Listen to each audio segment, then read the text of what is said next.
رسول بخش رئیس صاحب، آپ کے نظر میں ایسا کیا ہو گیا کہ پی ٹی آئی اپنے ہی نظریاتی کارکنوں کے خلاف ہو گئی ہے؟ بیرسٹر صاحب گوہر صاحب دھمکیاں دے رہے ہیں کہ اگر نہ آپ نے وڈرا کیا تو پھر ہم کارروائی کریں گے آپ پر پارٹی ڈسپلن کے خلاف۔ دیکھیں، پارلیمانی نظام میں بغیر ڈسپلن کے کوئی سیاسی جماعت اقتدار میں رہ ہی نہیں سکتی، کام ہی نہیں کر سکتی۔ یہاں پہ تضاد یہ ہے کہ ایک طرف پارٹی کے ڈسپلن کا تقاضا ہے کہ لیڈرشپ کی بات مانی جائے، دوسری جانب وہ فیصلے ہیں جو کہ کارکنوں کی خواہشات کے ترجمان نہیں ہیں۔ تو ان دونوں صورتوں میں کیا ہونا چاہیے؟ تو پارٹی تو یہ سوچتی ہے کہ جو لیڈرشپ کی بات ہے اس کو مانا جائے، اور اگر کوئی ممبر یا ممبران یا اراکین نہیں مانتے تو وہ ہمیشہ مترادف ہوتا ہے بغاوت کے۔ اور خصوصی طور پہ ان انتخابات کے جو سینٹ کے ہونے ہیں ان کے بارے میں قانون موجود ہے کہ آپ نے پارٹی کی ایڈوائس کے مطابق آپ نے ووٹ ڈالنا ہے، تو اگر آپ نہیں ڈالتے تو آپ کے خلاف کارروائی ہو سکتی ہے۔ تو یہاں پہ ایک بہت بڑا مسئلہ جو تحریک انصاف کے لیے یہ بنا ہوا ہے کہ تحریک چلانے کے لیے اور اپنا وجود قائم رکھنے کے لیے مشکل ترین سیاسی حالات میں اور ماحول میں جو اس کے لیے موجودہ نظام نے پیدا کیا ہوا ہے، اس کو ان لوگوں کی بھی ضرورت ہے جن کے پاس کھلا پیسہ ہے، جہاں سے بھی ہے۔ اب پاکستان کی سیاست میں اس کے بارے میں کوئی بات نہیں کرتا، تو وہ پھر اس کو توازن دو تضادات کے درمیان میں پیدا کرنا کسی بھی ایسی سیاسی جماعت کے بس کی بات نہیں ہوتی جو زیر عتاب ہو اور جن کے رہنما جیلوں کے اندر پڑے ہوئے ہوں، اور جہاں پہ کہ نہ عدالتیں، نہ کوئی اور قانون، نہ حکمرانی، کوئی ان کی بات سننے کے لیے تیار نہ ہو، تو ایسی صورتحال پیدا ہوتی ہے۔ لیکن میرا خیال یہ ہے کہ اگر کوئی ایسے اراکین موجود ہیں جو فورس کرتے ہیں کہ انتخابات ہونے چاہیے اور اپنی وکیٹ نہیں کرتے اپنی درخواست کو، تو میرے خیال میں شکست ان کی ہوگی۔ اچھا، کہ ایسے نظام میں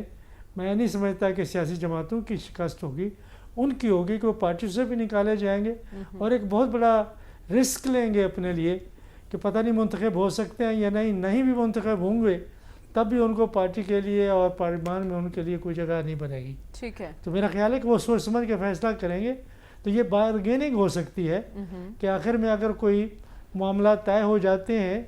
جن کے امکانات ابھی تک موجود ہیں تو پھر ظاہر ہے کہ وہ لین دین ہوگی کہ ان کو دیکھیں کیا ملتا ہے، وہ معاملات کس بنیاد پر طے ہوں گے، کیونکہ آفرز تو کافی ہو رہے ہیں، وہ ایکسیپٹ کرتے ہیں یا نہیں دیکھنا بھی باقی ہے۔ رسول بخش رئیس صاحب، معاملات تو اتنے نہیں ہیں ٹھیک پارٹی میں، تو پھر تحریک کی پیک کیسے دیکھیں گے ہم 5 اگست کو؟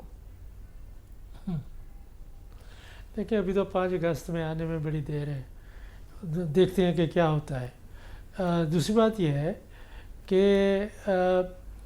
ابھی تک تحریک انصاف نے نہ اعلان کیا ہے،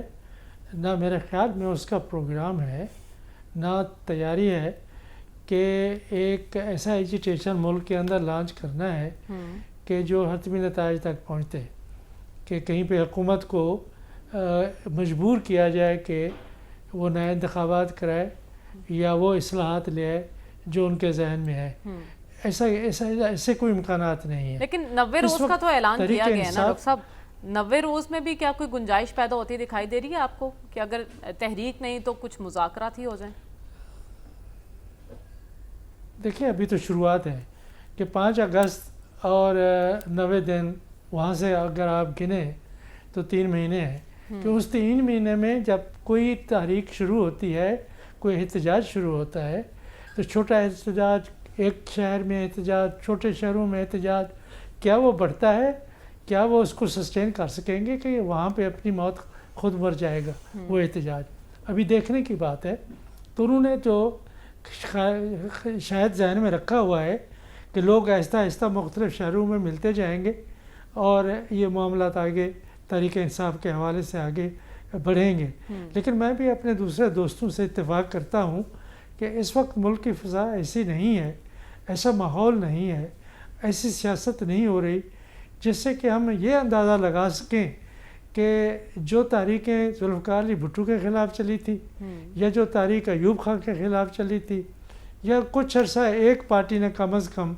چلائی تھی ضیاء الحق صاحب کے زمانے میں، ویسی چل سکے، وہ بھی ایک صوبے میں زیادہ تر تھی، سندھ میں تھی، ایم آر ڈی کی تحریک کی میں بات کر رہا ہوں۔ تو یہ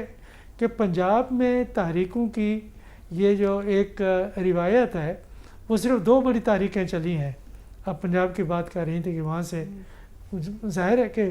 مور دین 50% پاپولیشن کا ہے اور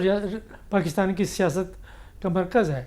تو صرف 2 تحریکیں جو ایوب خان کے خلاف تھی اور جو بھٹو صاحب کے خلاف تھی، اس کے بعد کوئی تحریک وہاں پہ چلی نہیں۔ لانگ مارچز وہاں سے نکلے ہیں، مولویوں کے نکلے ہیں اور باقی سیاستدانوں کے نکلے ہیں۔ اب دیکھیں کہ پنجاب کے اندر وہ صورتحال پیدا ہوتی ہے یا نہیں۔ بہرحال تحریک انصاف تو یہی چاہتی ہے کہ کسی طریقے سے ایک بہت بڑی تبدیلی ان کے عوامی انقلاب اور ریلے سے آ جائے، لیکن میں پاکستان کی تاریخ کو سامنے رکھتے ہوئے اور موجودہ جو عالمی، علاقائی اور پاکستان کے حالات ہیں ان کو سامنے رکھتے ہوئے میرا اندازہ ہے، غلط ہو سکتا ہوں، کہ کوئی تحریک کامیاب نہیں، ایسی تحریک نہیں ہو سکتی ٹھیک ہے، آپ کہہ رہے ہیں ایسے موقع پر تحریک کی کامیابی کے امکانات یا اوپر کا نظام